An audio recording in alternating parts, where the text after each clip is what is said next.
I've been fortunate to have experienced the joys of Camino friendship and the warmth of pilgrim community. I've walked on busy Camino routes and quieter ones, and I can confidently say walking a Camino is a life-changing adventure.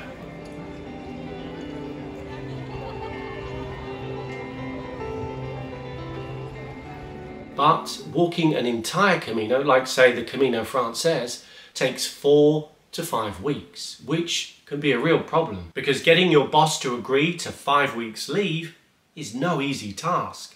And saying goodbye to loved ones for over a month can be, well, challenging.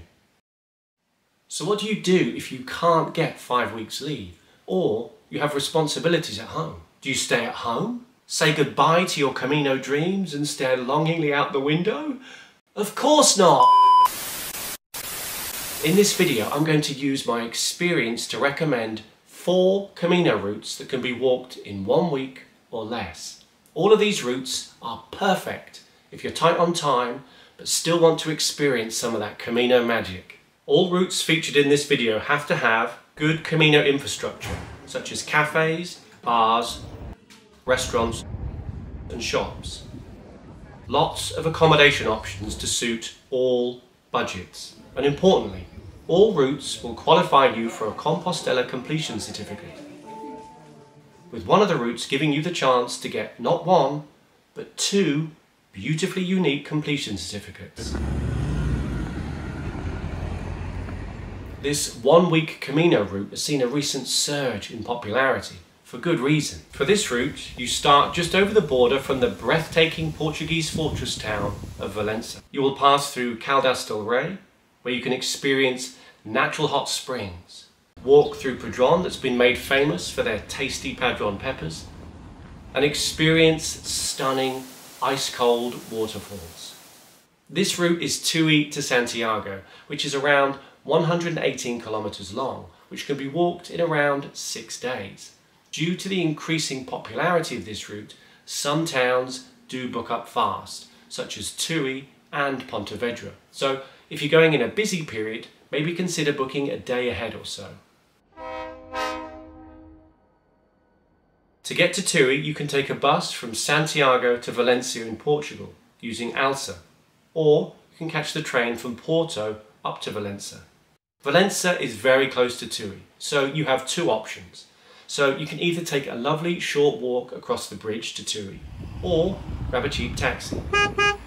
The Portuguese Camino is a real favourite of mine, and I love the experience of walking through the old towns, those hot springs, and taking a dip in that ice-cold waterfall.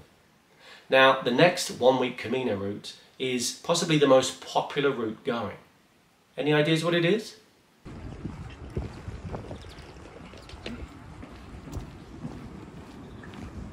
This 1-week Camino route is almost like a rite of passage for people new to the Camino de Santiago.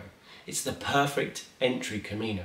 Your journey starts in a bustling pilgrim town that comes with a great atmosphere. It will take you past the famous 100-kilometer waymarker, through beautiful villages and towns such as Porto Marim and Melide, which is famous for its delicious pulpo. This route, as I've mentioned, is a great introduction to the most well-known Camino, the Camino Frances. If you've not already guessed, this route is Sarria to Santiago de Compostela. And Sarria to Santiago is around 115 kilometers, which should take you around 5 to 6 days of walking. And because of the popularity of this route, there is bags and bags of Camino infrastructure.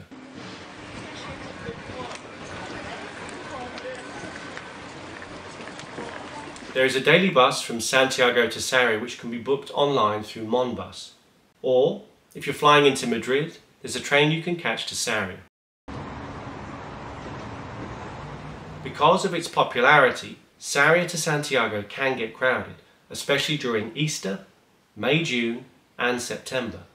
During these busy periods, it's advisable to book ahead a day or 2. Yes, Sarria to Santiago can get busy, but there's a good reason why so many first-time pilgrims choose it, because you get to experience some of the magic of the Camino Frances.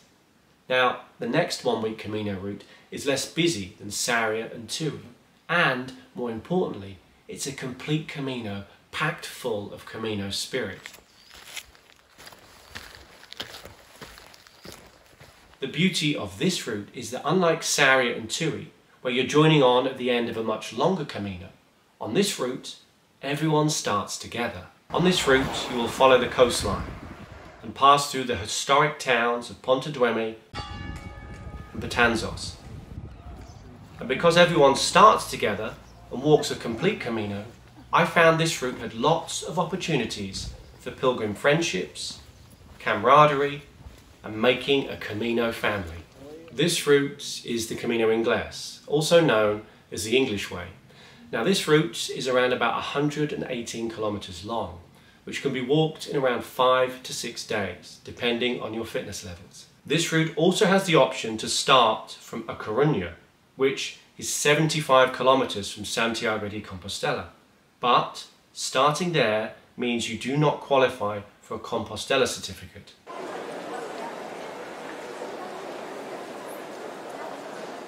There are multiple cheap buses from the bus station in Santiago to Ferrol that leave each and every day. There is also a train to Ferrol that goes via A Coruña. This for me is such an enjoyable one-week Camino experience. It has a great mix of private albergues, municipal albergues and hotels. And more importantly, it feels less hectic and commercial than Sarria to Santiago. Oh, and like I've said, it's a complete Camino.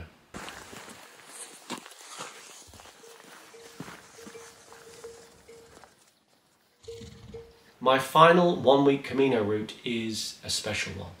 It's much quieter and some would say more spiritual and reflective than the other Caminos just featured.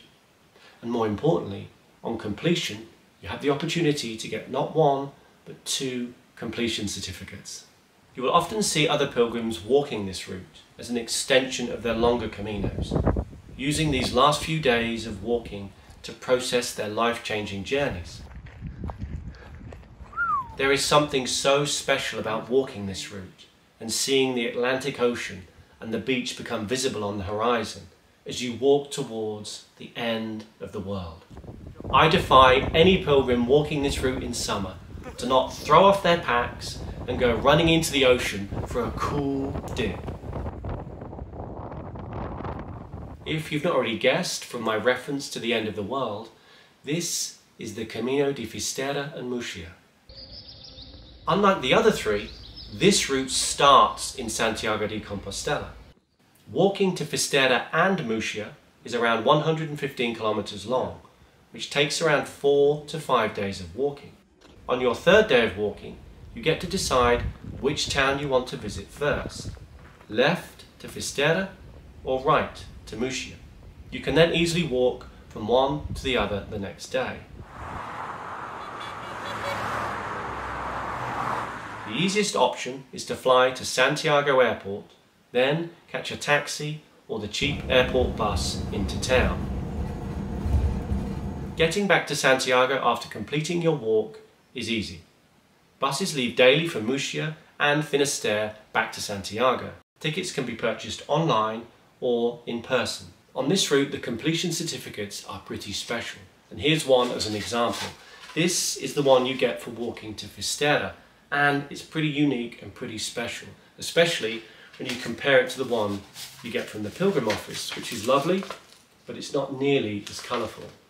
For the Finisterre certificate, you can pick it up at either the municipal albergue or the tourist office.